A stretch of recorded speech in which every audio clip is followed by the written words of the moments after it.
আজকে একটা one shot video, একটা সায়েন্স ভিডিও, ক্লাস 11 স্টুডেন্ট, তোমাদের সামনে পরীক্ষা ফিজিক্সের। তাহলে তোমাদের জন্য একটা সায়েন্স ভিডিও, যে ভিডিওটা হচ্ছে আবর্ত গতিবিজ্ঞান এর উপর ভিত্তি করে, ঠিক আছে। তাহলে আবর্ত গতিবিজ্ঞান থেকে ক্লাস 11 স্টুডেন্ট, তোমাদের এখান থেকে কোশ্চেন পড়েই বেশিরভাগ কোশ্চেন কোথা থেকে আছে বলতো, যে সেন্টার অফ মাস বা ভর কেন্দ্র থেকে। তাহলে ভর কেন্দ্র থেকে বিভিন্ন নিউমেরিক্যাল প্রবলেম, কিছু এমসিকিউ এখান থেকে আসেই। তাহলে এই নিয়ে একটা ছোট ভিডিও, একটা শর্ট ভিডিও তোমরা যে দেখো, আশা করি তোমরা এখান থেকে যে টাইপের কোশ্চেনগুলো হয় সেগুলো সবগুলোই পারবে, ঠিক আছে। আচ্ছা, আজকে শুরু করছি যে বিষয়টা, সেটা হচ্ছে তিনটে জিনিস নিয়ে শুরু করবো। সেটা হচ্ছে সাম্যাবস্থার শর্ত কি, রিজিড বডি কাকে বলে, আর আমাদের ভরকেন্দ্র বা সেন্টার অফ মাস এই সম্পর্কে একটা ম্যাথামেটিক্যাল ইকুয়েশন, আর এই সম্পর্কে কতগুলো শর্ট কোশ্চেন বা এমসিকিউ, ঠিক আছে। তাহলে শুরু করছি প্রথম, যে সাম্যাবস্থার শর্ত।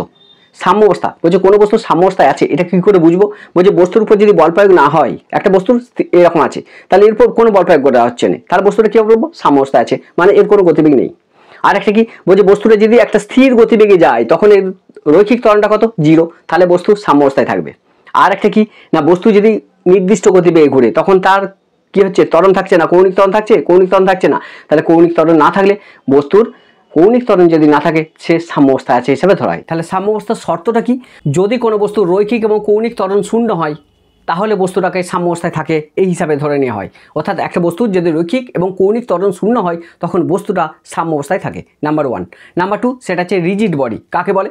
বলছে কোনো বস্তু, এই বস্তুটার উপর বলছে কোনো বস্তুর উপর যতই বল প্রয়োগ করা হোক না কেন, যদি বস্তুটার আকার বা আয়তন বা ক্ষেত্রফলে কোনো পরিবর্তন না ঘটে, অর্থাৎ বস্তুর যদি বিকৃতি না হয়। বিকৃতি মানে কি? বলছে expansion of length, expansion of area, expansion of volume, that equal strain, বাংলায় বলা হয় বিকৃতি। অর্থাৎ কোনো বস্তুর উপর বল প্রয়োগ করা সত্ত্বেও যদি তার আকারের পরিবর্তন না ঘটে, আয়তনের পরিবর্তন যদি না ঘটে, ক্ষেত্রফলের পরিবর্তন যদি না ঘটে, তাহলে এই বস্তুটাকে বলছি রিজিড বডি, বাংলায় বলা হয় দৃঢ় বস্তু। আশা করি বিষয়টা বুঝতে পারলে। এরপর যেটা যাবো, সেটা হচ্ছে ভর কেন্দ্র বা সেন্টার অফ মাস কাকে বলে।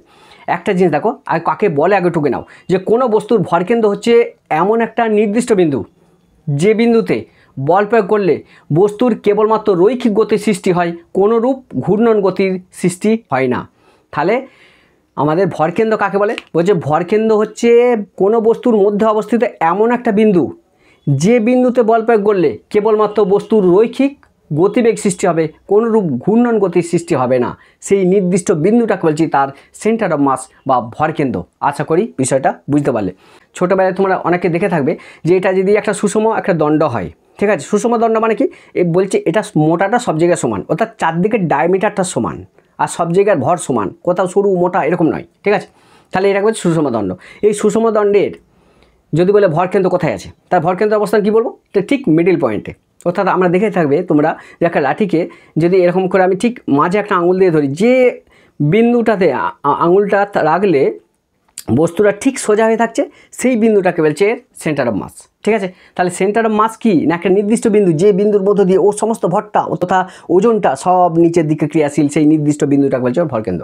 অনেক সময় দেখবে বাচ্চা ছেলেরা, স্কুলের ছেলেরা যারা একটা খাতাকে দেখবে একটা আঙুলের মাঝখানে রাখলো, রেখে ঘুরাচ্ছে, খাতাটা সোজা থাকছে যে বিন্দুতে রাখলে আঙুলটা, সেই বিন্দুটাই হচ্ছে তার ভরকেন্দ্র। বিষয়টা ক্লিয়ার? আচ্ছা, ভরকেন্দ্র আমি সিম্পলভাবে বার করতে গেলে আমরা কী করি, মনে করো যে এখানে একটা বস্তু, এখানে একটা বস্তু আছে, এই বস্তুর ভর হচ্ছে 5 কেজি, আর এটার ভর হচ্ছে 5 কেজি। এটাই সুষম দণ্ড হয়, দুপান্তে দুটো ভরকে রাখা হয়েছে, এটার ভর 5 কেজি, এটা ভর 5 কেজি। তাহলে এই সুষম দণ্ডের ভরকেন্দ্র তখন কোথায় বলবো? ঠিক মিডিল পয়েন্টে, ঠিক আছে, মিডিল পয়েন্টের ভরকেন্দ্র। এখন যদি দেখো যে এটা 5 কেজি না করে আমি কী করলাম না, এটাকে 8 কেজি করে দিয়েছি, 8 কেজি করে দিলাম, তাহলে কী হবে? তাহলে কি আর মিডিল পয়েন্টে তুমি আঙুলটা রাখলে এটা সোজা থাকবে? থাকবে না। তাহলে ভরকেন্দ্রটা কী হবে? চেঞ্জ হবে। তখন কী হবে? আঙুলটাকে আর এখানে রাখলে হবে না, মিডিলে রাখলে হবে না, তখন কী করতে হবে? যেদিকে ভরটা বাড়লো সেই দিকে একটু বেশি ঘেঁষিয়ে নিতে হবে, অর্থাৎ আঙুলটা সেই দিকে বেশি একটু চলে যাবে।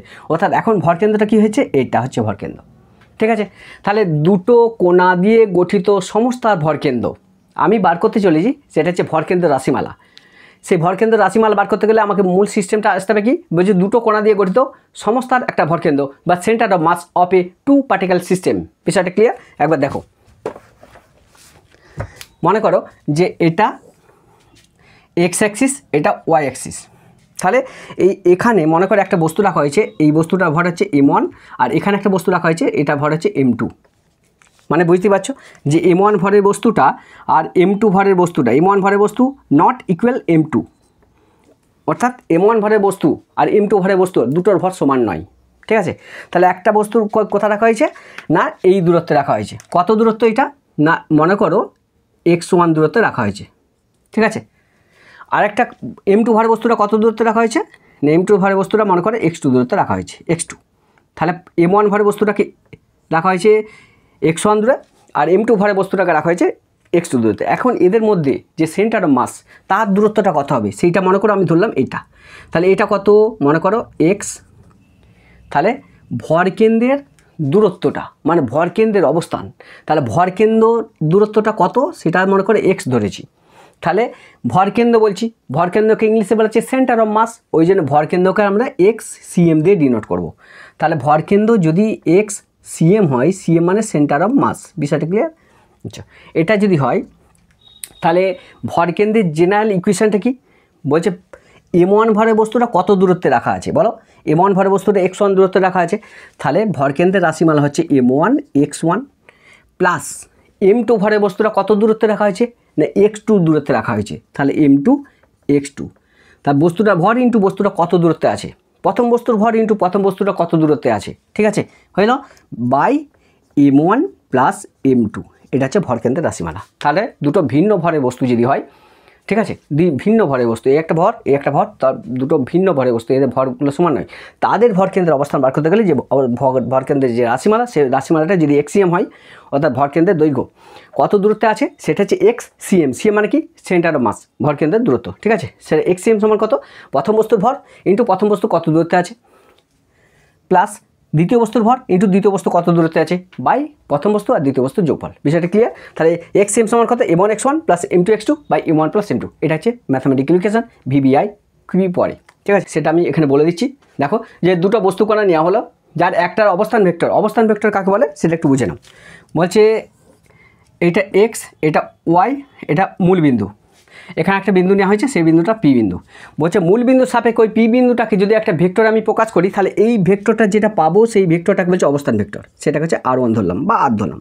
অবস্থান ভেক্টরকে আমরা আর দিয়ে ডিনোট করি, যেহেতু এটা ভেক্টর তাহলে ভেক্টর চিহ্ন দিয়ে দেবো। তাহলে মূল বিন্দু সাপেক্ষে যদি একটা কোনো বিন্দুকে যদি ভেক্টরে প্রকাশ করা হয় তাহলে ওই ভেক্টরটাকে বলছে অবস্থান ভেক্টর। ব্যাস সেরকম একটা কোয়েশ্চেন বলছে দুটো বস্তু কোণা নেওয়া হয়েছে, যার একটার অবস্থান ভেক্টর হচ্ছে আমাদের R1, অপরটার অবস্থান ভেক্টর যদি R2 হয়, তাহলে ওদের ভরকেন্দ্রের অবস্থান কত হবে সেটা হচ্ছে আর সিএম, সিএম বলা হচ্ছে মানে সেন্টার অফ মাস, আর সিএম সমান কত m1 R1 plus m2 R2 by m1 plus m2, ঠিক আছে।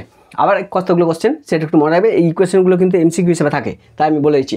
মনে করো একটা বস্তুর ভর, একটা বস্তু v1 গতিবেগে যাচ্ছে আর একটা বস্তু v2 গতিবেগে যাচ্ছে, তাহলে একটা বস্তু v1 গতিবেগে যাচ্ছে আর একটা বস্তু v2 গতিবেগে যাচ্ছে, এরকম এ v1 গতিবেগে যাচ্ছে, এ v2 গতিবেগে যাচ্ছে, তাহলে এদের মাস সেন্টার বা ভরকেন্দ্রটাও তো গতিবেগ পেয়ে গেছে, তা সেও তো গতিবেগ নিয়ে যাবে, ভরকেন্দ্রের গতিবেগটা কত হবে সেটা বার করতে হবে। সেই ভরকেন্দ্রের গতিবেগ যদি ভিসিএম হয়, তাহলে ভিসিএম সমান কত m1 v1 plus m2 v2 by m1 plus m2, ঠিক আছে। ঠিক একই সিস্টেম বলছে দুটো বস্তু মনে করো m1 ভরের বস্তুটা a1 ত্বরণ নিয়ে যাচ্ছে আর m2 ভরের বস্তুটা a2 ত্বরণ নিয়ে যাচ্ছে, তাহলে এরা যদি যায় তাহলে এদের ত্বরণটা কী হবে, ত্বরণের ভরকেন্দ্রের ত্বরণটার একটা ভেলোসিটি থাকবে, তাহলে ভরকেন্দ্রের ত্বরণটা কত হবে সেই ত্বরণটা বার করতে হবে। ভরকেন্দ্রের ত্বরণ যদি এ সিএম হয়, তাহলে কী হবে m1 a1 plus m2 a2 by m1 plus m2। বেশ ক্লিয়ার হয়েছে? এরপর যেটা যাবো সেটা হচ্ছে কতগুলো এমসিকিউ, ভালো করে দেখে নাও। বলছে একটা আয়তাকার বা একটা বর্গক্ষেত্র পাতের ভরকেন্দ্রের অবস্থানটা কোথায় থাকে। বলছে এই একটা আয়তক্ষেত্র অথবা একটা বর্গক্ষেত্র, যে কোনো জিনিস নাও, এটা একটা বর্গক্ষেত্র, ঠিক আছে, একটা আয়তক্ষেত্র বা একটা বর্গক্ষেত্রে এদের ভরকেন্দ্রের অবস্থান কোথায় থাকে।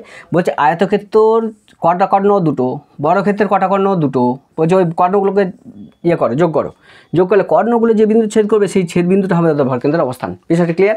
তাহলে আয়তাকার বা বর্গাকার পাতের ভরকেন্দ্র কোথায় থাকে, কর্ণদ্বয়ের ছেদবিন্দু মধ্যবিন্দু, ঠিক আছে, কর্ণদ্বয়ের ছেদবিন্দু যেখানে সেই বিন্দুটাই। আচ্ছা, একটা বৃত্তাকার পাত, তাহলে বৃত্তাকার পাতের ভরকেন্দ্র কোথায় থাকে না বৃত্তের কেন্দ্রে। দেখো একটা বৃত্তাকার পাত যদি বলি, এটা একটা বৃত্তাকার পাত, তাহলে ভরকেন্দ্র কোথায় থাকে বৃত্তের ঠিক সেন্টার বা কেন্দ্রে। একটা গোলকের ক্ষেত্রে যদি বলি যে একটা গোলকের ভরকেন্দ্রের অবস্থানটা কোথা না গোলকের সেন্টার। একটা ফুটবলের ভরকেন্দ্রটা কোথা থাকে না ফুটবলের ঠিক সেন্টারে ভেতরে, ঠিক আছে। আচ্ছা, 3 নম্বর যেটা সেটা হচ্ছে ত্রিভুজাকার একটা পাত, সেই ত্রিভুজাকার পাতের ভরকেন্দ্র কোথায় অবস্থান করে। বলছে ত্রিভুজাকার পাত যদি বলি, তাহলে এটা যদি ত্রিভুজাকার পাত হয় তাহলে এর ভরকেন্দ্র কোথায় থাকে। বলছে ত্রিভুজের মধ্যমাগুলোকে যোগ করে দাও, যে বিন্দুতে ছেদ করবে সেই বিন্দুতেই হবে ভরকেন্দ্র, ঠিক আছে। তাহলে মধ্যমা মানে কি, বলছে ত্রিভুজের যে কোনো একটা শীর্ষবিন্দু থেকে বিপরীত বাহুর উপর অঙ্কিত লম্বটা হচ্ছে মধ্যমা, ঠিক আছে।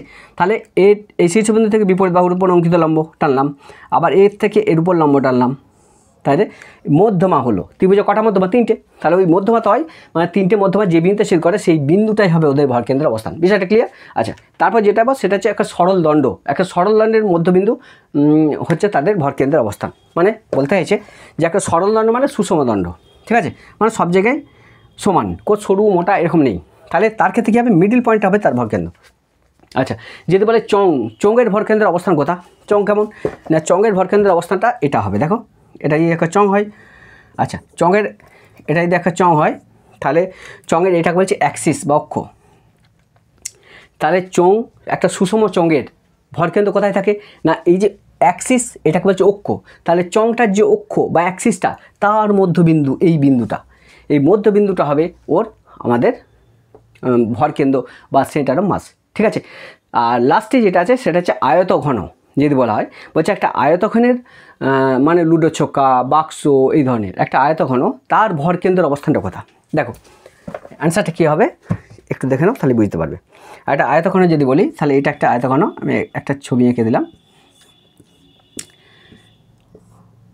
তাহলে আয়তঘনের কী হবে? যে কোনো দুটো বিপরীত তলের সংযোজক সরলরেখা করো, মানে যে কোনো দুটো বিপরীত তলের সংযোজক সরলরেখা তার মধ্যবিন্দু, মানে এই তলটা দুটো বিপরীত তলের সংযোজক রেখা, যে রেখাটা যোগ করেছি ওই সংযোজক রেখার মধ্যবিন্দু, ঠিক আছে, সেটা বলছে। দেখো যে কোনো দুটো বিপরীত তলের মধ্যবিন্দুর সংযোগকারী যে রেখাটা, সেই সংযোগকারী রেখার মধ্যবিন্দু হচ্ছে আমাদের ভরকেন্দ্র, আয়তঘন বা আমাদের বর্গাকার ঘন, যে কোনো ঘনক, ঠিক আছে।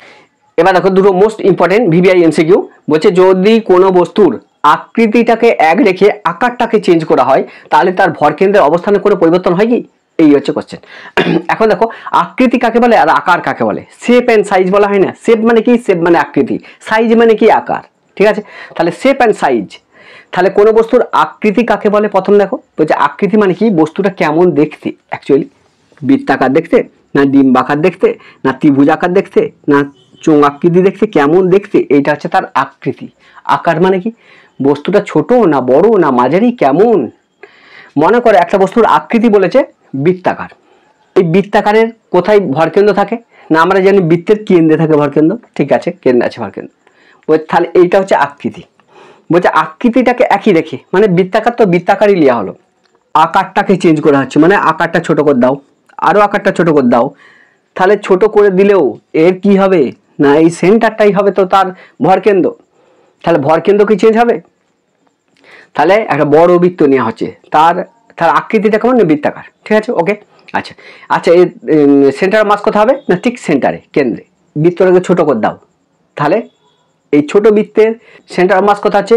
কেন্দ্রেই হচ্ছে। চেঞ্জ হচ্ছে কি? চেঞ্জ হচ্ছে। আকৃতিটাকে এক রেখে আকারটাকে চেঞ্জ করলে ভরকেন্দ্র কোনো পরিবর্তন হয় না। বিষয়টা ক্লিয়ার? তাহলে আকৃতিটাকে এক রেখে আকারটাকে চেঞ্জ করলেও ভরকেন্দ্র কোনো পরিবর্তন হয় না। বিষয়টা ক্লিয়ার? আরেকটা ভিভিআই, সেটা হচ্ছে কোনো বস্তু ভরকেন্দ্র বস্তুর বাইরে অবস্থান করতে পারে কি? ইয়েস, পারে। যেমন একটা বৃত্তাকার, একটা আংটি বা একটা মেয়েদের চুড়ি, এটা যদি চুড়ি হয় তাহলে এর ভরকেন্দ্র কোথায় আছে? সেন্টারে। সেন্টারটা কোথায়? চুড়ির মাঝে। চুড়ির মধ্যে আছে কি? নেই।